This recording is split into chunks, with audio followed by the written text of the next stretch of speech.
मी एक सामाजिक कार्यकर्ता आहे, राजकारणाशी मला काही देणे घेणे नाही, परंतु इतिहासाची पानं ताळली तर 1960च्या दशकामध्ये येथील या 8 गावांच्या भूमिपुत्रांनी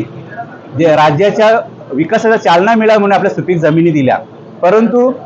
आज 26 मे 2016 रोजी आज 9 वर्ष झाले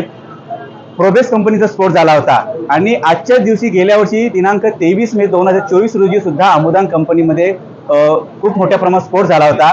या स्फोटामुळे झालेली नुकसान भरपाई मिळावी, ही नुकसान भरपाई कुणाला? येथील स्थानिक भूमिपुत्रांना, ज्या भूमिपुत्रांनी आपल्या काळजाचा तुकडा शासनाला औद्योगिकीकरणासाठी दिला होता त्याचाच मोबदला दिला नाही, याची जाणीव करून देण्यासाठी, शासनाला जाणीव करून देण्यासाठी या ठिकाणी आम्ही या जाहीर बैठकीचा आयोजन केलेलं आहे। माझी शासनाला विनंती आहे